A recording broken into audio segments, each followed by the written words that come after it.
Obstetrícia tem um sinônimo, dedicação. Então o parto normal para mim é aquele que eu entrego uma criança em boas condições para o casal e que o casal também está bem. Que você nunca deveria diferenciar o atendimento no SUS ou na sua clínica, porque o paciente é o mesmo. Nem toda paciente que é acima de 35 anos, ela é considerada uma gravidez de alto risco. O tema de hoje nós vamos falar de obstetrícia e principalmente numa área de atuação da obstetrícia na gravidez de alto risco. Papo de Médico, com o Dr. Carlos Fernando. Eu sou o Dr. Carlos Fernando, vice-presidente do Sindicato dos Médicos e secretário-geral da FENAM. Mais um programa da edição do Sindicato dos Médicos, capitaneado pelo Dr. Gutenberg, que é o nosso presidente e presidente da Federação Nacional dos Médicos. Não poderíamos deixar de trazer um colega tão bem preparado, um colega renomado em nossa cidade e no Brasil, o Dr. Guaraci Leles Beleza, médico ginecologista obstetra, ultrassonografista, atuou numa das maiores e melhores maternidades do Brasil, no Hospital Materno Infantil no setor de alto risco, e lá, por toda a sua carreira de mais de 35 anos, foi preceptor da residência médica em obstetrícia. Inclusive, participei com ele da minha formação e da formação de muitos colegas que por lá passaram na nossa residência. Um dos pioneiros da medicina fetal do Brasil, quando essa especialidade tão nobre e tão coadjuvante chegou para melhorar a qualidade do pré-natal, aumentar o poder de diagnóstico, aumentar o poder de cura e dar uma condição melhor para as nossas gestantes. Boa noite, Carlos. É um prazer estar aqui, poder falar para o pessoal que assiste a TV Sindmédico. Nada disso para mim é um esforço, para mim passar o que a gente conseguiu adquirir de conhecimento nesses anos aqui em Brasília, nessa labuta no Hospital Materno Infantil de Brasília, que sempre foi um hospital de referência tanto na parte de gestação de alto risco como de medicina fetal. Na época ainda se começava a falar em medicina fetal e ter essa oportunidade de poder divulgar alguma coisa. Estou recém-aposentado da Secretaria de Saúde, continuo na minha clínica e continuando a fazer algumas palestras, algumas aulas quando sou convidado. Então eu quero te agradecer de antemão, a você, ao Gutenberg, pelo convite. Fala para nós, o que é uma gravidez de alto risco? Em primeiro lugar, quando eu comecei, há 36 anos atrás, que eu comecei a fazer minha residência em ginecologia e obstetrícia, esse termo gestação de alto risco assustava mais ainda do que assusta hoje. Porque a impressão é que, sendo a gestação de alto risco, o final dessa gravidez não vai ser bom nem para a mãe e nem para o feto que está sendo gerado. Então, algumas pessoas hoje preferem considerar essa gestação como de alta complexidade. Seriam gestações que precisam ser muito bem acompanhadas e que se faça a prevenção de várias patologias, de várias intercorrências que possam surgir durante do início ao final da gravidez. A gravidez de alto risco, antes já se falava assim, pacientes abaixo de 18 anos ou acima de 35 anos já são consideradas gestantes de alto risco. Sim. Então tem que ser claro que como os tratamentos de pacientes inférteis, ou então mesmo os pacientes com problemas profissionais ou particulares deixaram para gestar mais tardiamente, nem toda paciente que é acima de 35 anos ela é considerada uma gravidez de alto risco. Então eu prefiro considerar uma gravidez que mereça maior atenção do acompanhamento dela, tanto do obstetra como de uma equipe multidisciplinar, que deve ser o acompanhamento dessas pacientes que gestam uma gravidez de maior complexidade. Então, são gestações que elas podem já ser de alto risco, porque as pacientes já têm, antes de engravidar, patologias, como diabetes, como hipertensão, por exemplo. Certo. Pacientes que essas intercorrências possam surgir durante a gravidez. Própria ameaça de parto prematuro, um diabetes gestacional, uma pré-eclâmpsia, que é o surgimento de uma hipertensão durante a gravidez e que depois ela acaba com a própria gravidez. e aquelas pacientes que têm um histórico que chama mais atenção. Por exemplo, a paciente chega num ambulatório de gestação de pré-natal, que ainda não é considerado de alto risco, e fala, ó, minha mãe teve vários problemas durante a gravidez, ela apresentou hipertensão, ela apresentou diabetes, ela teve parto prematuro, ela teve abortamento de repetição. Então, essas pacientes vão ser canalizadas por um atendimento um pouco mais complexo. Apesar de eu achar que, independente da gestação ser de baixo ou de alto, de médio risco, ou considerado hoje que a gente chama, quando não é de alto risco, uma paciente de risco habitual, o segmento tem que ser muito bem feito. Por quê? Pelo que você falou. Uma gravidez, a princípio, a gente já parte do princípio que 50% daquela carga genética do futuro embrião, do futuro feto, já é estranho a quem está recebendo, que é a mãe. Então, existem vários processos de adaptação para que não ocorra rejeição desse embrião, rejeição desse feto, que possa haver uma total adaptação, tanto do tecido placentário como do próprio fetal, para que aquela gravidez transcorra normalmente. Tá.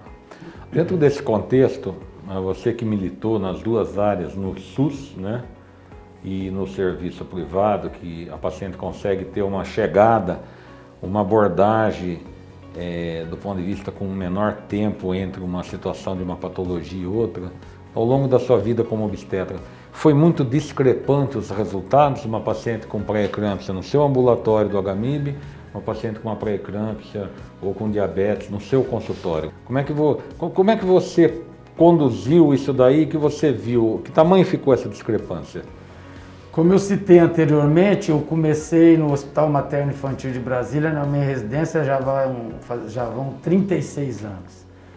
Eu tive uma grande sorte, Carlos, no início da minha residência, depois na especialização de alto risco, de fazer ultrassonografia, de ir muito para a parte de medicina fetal. Com o advento do ultrassom a partir dos anos 80, a obstetrícia mudou de patamar, um nível totalmente diferente, porque você tem a ajuda de ultrassom para acompanhar uma gestante de risco habitual ou de mesmo de alto risco. Eu, nos primeiros 10, 15 anos em que eu participei do serviço de medicina fetal e alto risco do HMIB, nós montamos um serviço de excelência. Até 20 anos eu posso te dizer, foi um serviço de excelência. Pessoas envolvidas nesse processo, desde o pessoal de enfermagem, desde o pessoal de psicologia, nutrição, genética, vários colegas que interagiam conosco, como cardiologistas, endocrinologistas e a própria parte obstétrica. Então, nós tínhamos muito recurso quando a gente pedia alguma coisa antigamente para a própria Secretaria de Saúde e que tentávamos incentivar as pessoas a serem preceptoras. Foi um nível totalmente maravilhoso, que eu não te falo que teria muita diferença no atendimento do que eu faço hoje no meu consultório, que é uma clínica que há 26 anos eu só atendo particular, eu não faço plano de saúde, por várias razões que não cabe aqui eu discutir. Mas nos últimos anos, nos últimos 15 anos, eu posso te dizer que o prazer que eu tinha de trabalhar no Hospital Materno Infantil de Brasília, com a mesma estrutura, que era melhor que todos os hospitais das outras regionais, já começou a piorar demais. O prazer de você ensinar, o prazer de você tinha que ser por conta própria, não era porque tinha muito incentivo de pessoas ligadas a escalas mais superiores de secretaria ou não.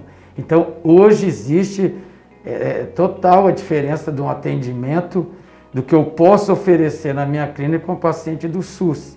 Eu tenho exames na minha clínica que eu não consigo hoje. Eu fiz durante os últimos anos vários ambulatórios de pré-natal que às vezes eu não tinha material para pedir uma cultura de urina para paciente. Então isso é uma coisa, como é que você faz um ambulatório de gestação de alto risco, de alta complexidade, de melhor atendimento, se às vezes te falta coisa.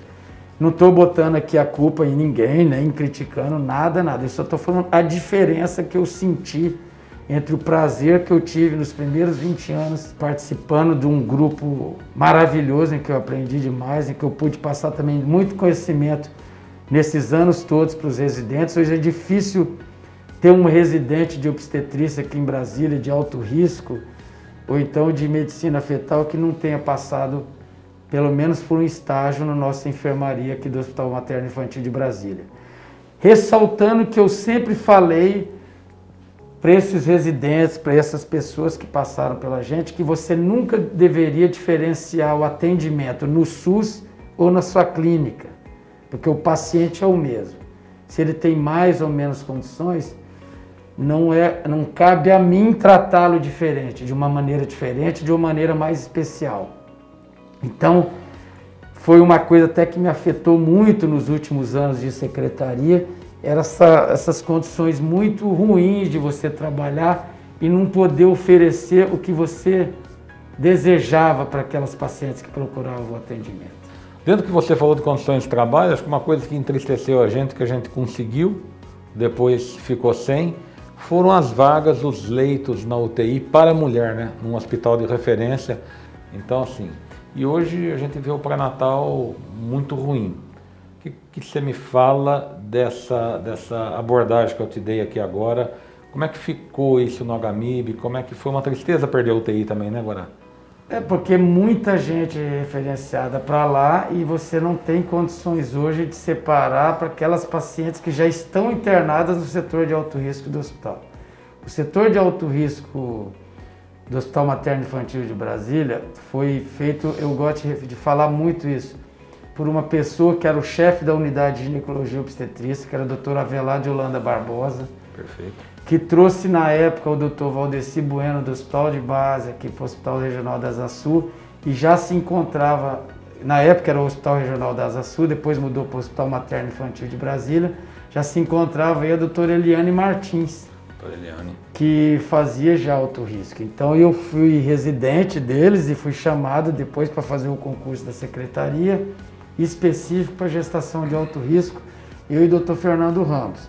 Depois você veio fazer residência e deu essa força para a gente deslanchar principalmente o programa da residência médica. Você tinha ido para São Paulo, pegou vários métodos de ensino, de avaliação desses residentes e aí nós conseguimos. Nos últimos anos eu acho que nós temos um grande problema. Você tem um concurso da secretaria e que você às vezes pega uma pessoa que chegou aqui super especializada, com vários cursos, com mestrado, com doutorado, e que de repente fazem alto risco, mas que são encaminhadas para as outras regionais que não são referência para a gestação de alto risco. Então isso vai, aos poucos, vai um pouco te desanimando de você trabalhar com saber que você vai conseguir as coisas, que você vai atingir seus objetivos, sempre pensando no bem-estar da mulher. Mas pelos os hospitais, até em São Paulo, que eu rodei para tentar trazer alguma coisa de novo daqui, nós temos aqui em Brasília, no Hospital Materno Infantil de Brasília, como é referência para a rede, um tesouro de aprendizado. Então eu acho que se a gente incentivar mais que essas pessoas, esses próprios médicos que fazem preceptoria, que tocam aquele serviço de medicina fetal e gestação de alto risco, nós temos aí, acho que em relação a volume e as pacientes que são referendadas de todo o Centro-Oeste, nós temos um dos maiores tesouros para explorar conhecimento, habilidades, raciocínios médicos, nós temos aqui no Hospital Materno Infantil de Brasília. E você, como começou nos primórdios da ultrassonografia, uma ferramenta que veio, ficou e modificou demais a obstetrícia, né, Guaraci? Eu fui exatamente há uns 35 anos atrás, eu fui num congresso mundial e o médico, um inglês, ele apresentou o ultrassom, falou, isso aqui que está chegando agora, para o obstetra, que é a ultrassonografia, vai ser comparável ao estetoscópio para o cardiologista. o avanço da obstetrícia está totalmente ligado ao surgimento da ultrassonografia. Em relação à avaliação fetal, avaliação muitas vezes materna, através da ultrassonografia, e não teria condições de hoje se falar em medicina fetal sem o advento do ultrassom, da ultrassonografia. Então, eu sou suspeito para falar, há 28 anos, Dr. Valdeci Bueno e Dr. Fernando Ramos, fomos pioneiros no Brasil em fazer todas as consultas, que eu também faço ginecologia, todas as consultas acompanhadas de ultrassom. Nós não pensávamos, é um consultório particular, privado, a gente não pensava assim, nós vamos cobrar consulta e mais ultrassom. Então nós nunca fizemos isso. Sempre no valor da consulta já estava incluído o ultrassom, porque principalmente na área obstétrica a gente não conseguia ver você chegar, observar, examinar uma gestante, ouvir o coração do bebê e falar para a gestante, você pode ir embora que seu bebê está ótimo. Ele não está ótimo, ele está com o coração batendo, ele está vivo. As condições desse feto, desse embrião, só você vendo. Então por isso que surgiu a medicina fetal, porque o feto, o embrião inicial, passou a ser um paciente à parte. Claro que totalmente interligado ao ambiente materno. Por isso que eu falo que hoje, e eu lutava muito na época da residência aqui, principalmente nos últimos anos, com os residentes que eles achavam, eu vim fazer residência de medicina fetal. Eu falei, mas se não souber fazer alto risco, você não vai conseguir fazer uma boa residência. Então são duas especialidades que são imbricadas, elas se juntam para o bem-estar da paciente. Você consegue hoje uma avaliação do bem-estar materno-fetal se você souber gestação de alto risco e se você souber ultrassonografia, métodos de avaliação ultrassonográficos, e aí sim você pode avaliar um e o outro, o ambiente materno-fetal, depois as patologias intercorrentes com a mãe e as intercorrências que podem ocorrer com o embrião ou com o feto. Então, a especialidade hoje fantástica. O que você vê hoje de procedimentos, de invasivos ou não, que você vê o avanço da obstetrícia nos últimos 30 anos é uma coisa impressionante. Drogas para a gravidez hoje e as mais diversas patologias. Pré-eclâmpsia, diabetes, ou as doenças reumáticas, ameaça do aborto, o aborto de repetição. Como que você viu essa evolução ao longo dos 30 anos dos remédios para as patologias na gravidez, Guaraci? Hoje você consegue usar medicações que antigamente eram totalmente proscritas, né? A pessoa não podia prescrever várias medicações. Hoje nós temos vários hipotensores, por exemplo, nas casos ou de hipertensão crônica, naquelas pacientes com pré-eclâmpsia, que você pode usar que antigamente nada. Certo. Você não poderia fazer. E que prolonga a gravidez. Exatamente, prolonga a gravidez. Hoje você tem abortamentos de repetição, em que as mães abortavam 10, 11 vezes e você não sabia a causa. Hoje você pesquisa, hoje você tem exames laboratoriais, a trombofilia, que se você detecta algum exame daquele alterado, pode-se usar anticoagulante sem nenhum problema para o feto, independente se for uma dose profilática ou terapêutica. Hoje você usa com vários tipos de insulina que nós temos, para as pacientes diabéticas, com um manejo maravilhoso dos endócrinos, seguindo conjuntamente com o obstetra essas pacientes diabéticas. Ou diabéticas gestacionais ou diabéticas já anteriormente. Então, parto prematuro, você tem hoje medicações que você inibe um trabalho de parto, desde que seja diagnosticado em tempo precoce, em tempo ideal, você consegue inibir aquele trabalho de parto prematuro, coisa que antigamente você não conseguia, pelos efeitos colaterais fetais, efeitos colaterais maternos. Guaraci, nós falando sobre as drogas, o que representou para a obstetrícia o misoprostol? O misoprostol foi uma droga que foi descoberta para se tratar alterações gástricas e que, infelizmente, depois as pessoas começaram a usar para indução de aborto. Então as pacientes engravidavam quando não queriam, iam nas farmácias e pegavam, e essa medicação ela praticamente desapareceu e graças a Deus hoje só pode ser usada uso hospitalar. O misoprostol é uma droga extremamente importante, que são prostaglandinas que incentivam, que estimulam a contração uterina. Então, em pacientes com aborto retido, feto morto retido, ou então aquelas pacientes que precisam fazer uma indução de um parto normal, de um parto vaginal, em que se prepara o colo dessas pacientes para que ocorra um parto natural, um parto vaginal, foi uma droga fantástica que, sendo bem usada, foi uma conquista. Então, o corticoide foi uma boa chegada para a obstetrícia hoje? Como é que você vê o corticoide hoje na obstetrícia? O corticoide é uma outra droga que hoje está bem estabelecido o uso dela, principalmente naquelas pacientes que existe uma indicação que elas têm maior propensão a ter um parto prematuro. Parto prematuro que é aquele que se caracteriza abaixo de 37 semanas. Então você usa o corticoide a partir de 28 semanas, até 34 você pode ser usado. Eu não vou entrar em detalhes de dose, mas que ajuda muito o obstetra na parte da maturação pulmonar. Para que você não não faça partos de pacientes que tenham que fazer um parto prematuro, mas que você já proteja a maturidade pulmonar dos fetos dessas pacientes. Como o anticoagulante também nos ajudou muito, né?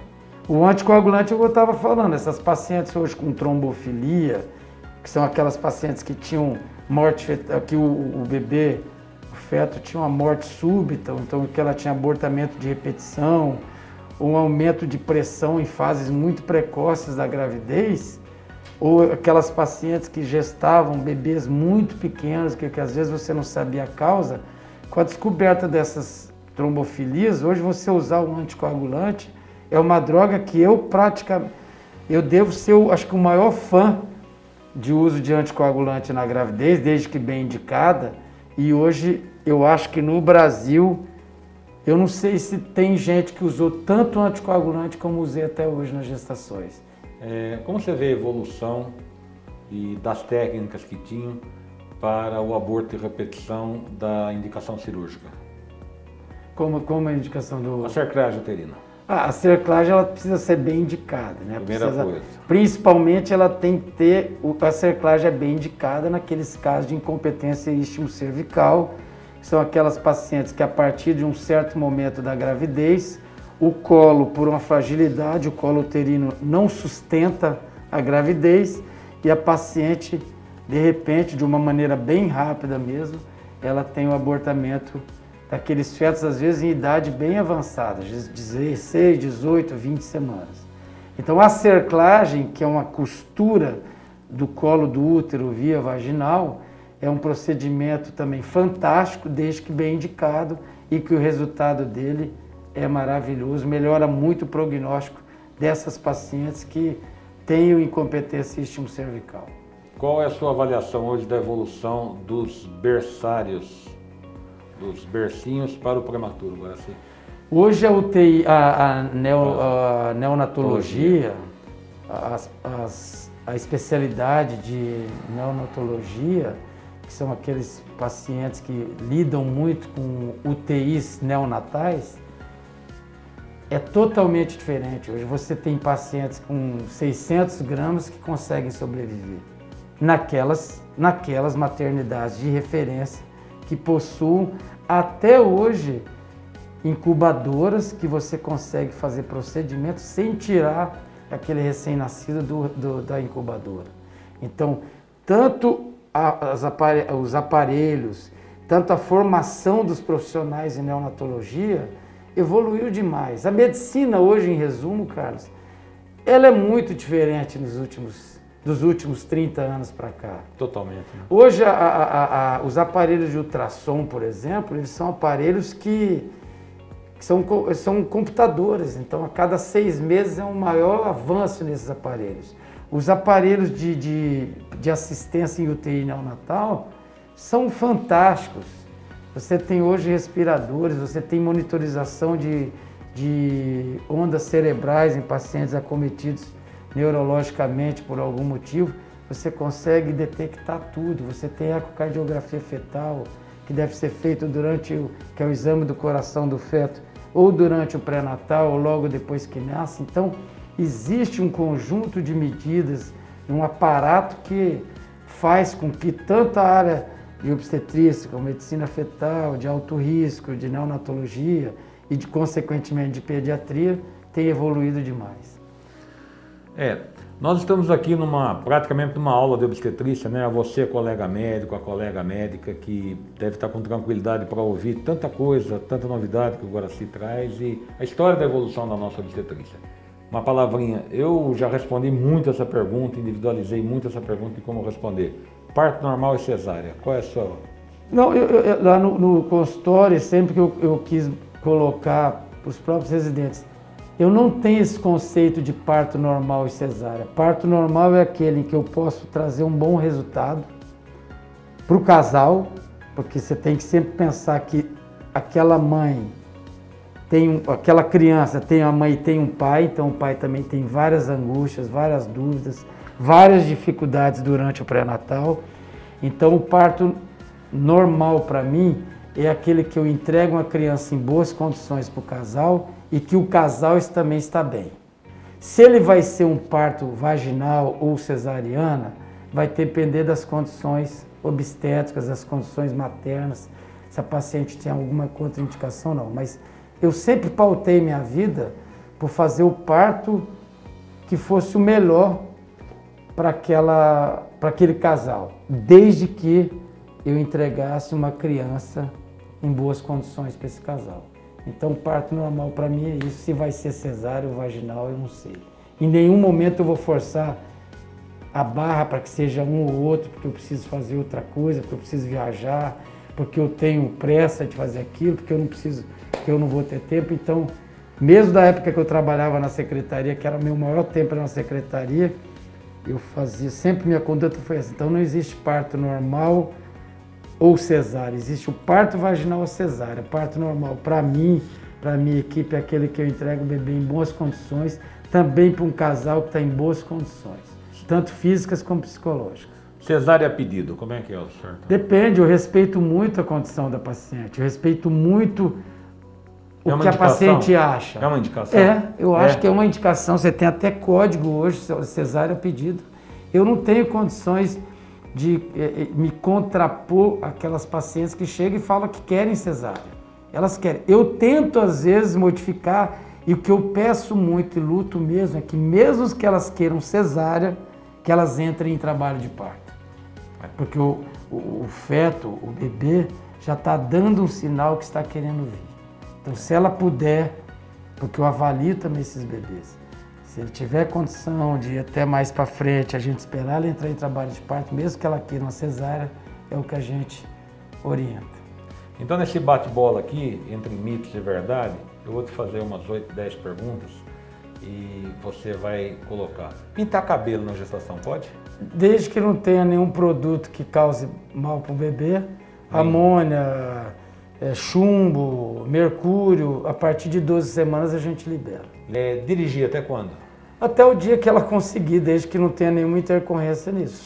Só sempre alertando que ela tem, como ela está no final da gravidez, com o ventre, com a barriga muito mais próximo à direção, ao volante de um carro, ela está correndo mais risco. Mas são os riscos inerentes à direção, não que a gravidez vai causar maior risco pela estar dirigindo. Algum tipo de alimento que ela come dá soluço fetal, para de comer isso, por exemplo? Ela vai ter que pensar muito o que está fazendo mal, né? Mas o soluço fetal, por muitos autores, é considerado até um fator de boa vitalidade. Então é uma reação como a nossa, de irritação do diafragma fetal, e ele começa a soluçar e não tem jeito de saber. Posição de dormir. Desde que a paciente não se sinta mal, nem na posição...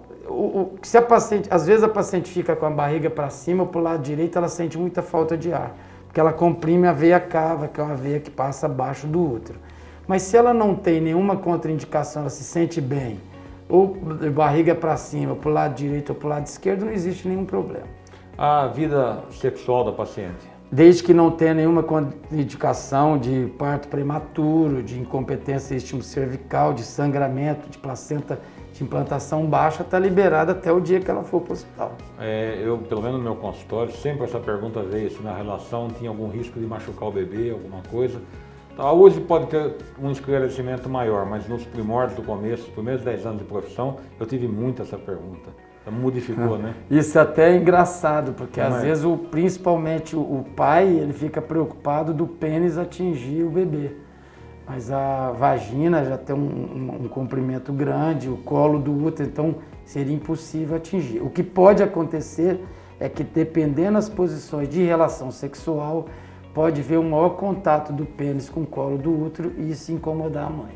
Exercício físico, academia? Desde que não haja contraindicação, estão liberados, menos exercícios que causem impacto. Hoje as pacientes têm uma vida muito mais ativa até do que nossas avós e tudo mais. Ela, gestante hoje, pode levar uma vida normal de trabalho, de cuidar de outro filho se tiver. Alguma recomendação especial? Tem alguma coisa que elas ficam muito preocupadas com isso? Qual é a tua experiência de consultório de orientação disso? A atividade física, inclusive, a gente orienta para que faça um ganho de peso adequado, entre 9 e 12 quilos, fazer um bom acompanhamento pré-natal. O bom acompanhamento pré-natal, não estou falando fazendo a diferença entre privada, clínica privada ou pública, mas desde que tenha um bom relacionamento médico-paciente. Isso é o segredo do pré-natal. Ou de risco habitual ou de alto risco. Pode para água quente? Você não tem problema de ficar na água quente. O grande problema nem é você ficar lá dentro. Isso que eu ia falar. O grande problema é você ficar muito tempo, ocorre uma vasodilatação, os vasos dilatam, pode haver uma queda de pressão e isso a paciente sentir mal. Mas ela entrar um pouquinho na água, isso não tem nenhum problema.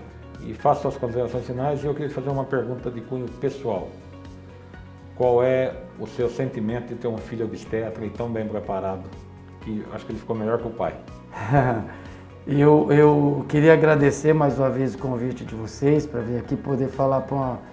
Eu sou apaixonado por medicina, eu nunca pensei em fazer nada na minha vida que não fosse medicina. Eu brincava com meu pai que se eu não fosse médico eu queria ser padre. Mas aí eu me dediquei a minha vida inteira foi fazendo medicina. Eu escolhi uma especialidade que ela não me deixa, fiz várias renúncias na minha vida, como faço até hoje, para estar do lado das pacientes. Então, hoje eu me sinto uma pessoa extremamente realizada com o que eu fiz profissionalmente. Então, o que eu posso só dizer é o orgulho, me sinto realizado. Me sinto realizado pelos meus filhos, me sinto realizado por o Matheus, que, como você falou, é muito gratificante eu falar que hoje ela é melhor que eu. Ele só não tem uma coisa que eu tenho que só a vida vai ensinar, que é a experiência. Exatamente. Mas o conhecimento, a expertise que ele tem hoje, eu posso te dizer que é fantástico. É muito orgulho. Bacana, né? E você me deu o privilégio de auxiliar o parto dele, que é um orgulho que eu tenho dele e das duas meninas. E você fez o do meu neto comigo. E me deu o orgulho de vir fazer esse bate-papo aqui com você, que você, não sei se eu posso falar, eu e o Carlos somos irmãos, né? Irmãos de fé, irmãos de amizade, de tudo. O que Guaraci Leles Beleza deixa nessa mensagem aí pro Brasil, com toda essa experiência, com tudo que você fez, e o que você espera da melhora? Obstetrícia só tem uma coisa para te falar, é dedicação.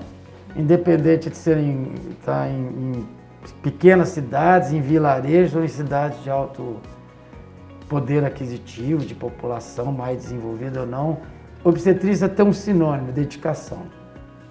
Segundo, tratar as pacientes tratar as pacientes como pessoas que mereçam respeito o tempo inteiro, independente de onde elas sejam, quem quer que elas sejam. E minha esperança no Brasil é passar isso tudo que está passando aí, porque nós estamos vivendo uma fase que ninguém nunca pensou passar, e eu espero que surjam mais notícias boas do que a gente tem visto ultimamente. A você, internauta, colega médico, colega médica, a todo o público que nos assiste, eu acho que nós somos contemplados com uma bela história de um profissional, com uma bela história de quem ele muito ajudou, a todos que ele formou, a toda a dedicação que ele teve a seus pacientes, seja no consultório, seja no nosso serviço público, nossa tão querida maternidade. Hoje podemos falar que é a quarta, quinta maior maternidade do Brasil em volume, em patologias, né? E em organização também, respeitando as escolas e as outras, mas eu acho que Brasília sempre teve uma excelente obstetrícia. E para você, que tirou suas dúvidas, que mandou para nós, que participou do programa, que teve a paciência de nos ouvir, a gente espera que esse programa, capitaneado pelo Dr. Gutenberg Fialho, por mim, Carlos Fernando, tenha atingido o seu coração, tenha atingido o seu conhecimento, que tenha feito de você hoje um pouquinho melhor para levar amanhã, ou ainda hoje mesmo, o melhor para o nosso paciente que está lá na ponta. Muito obrigado.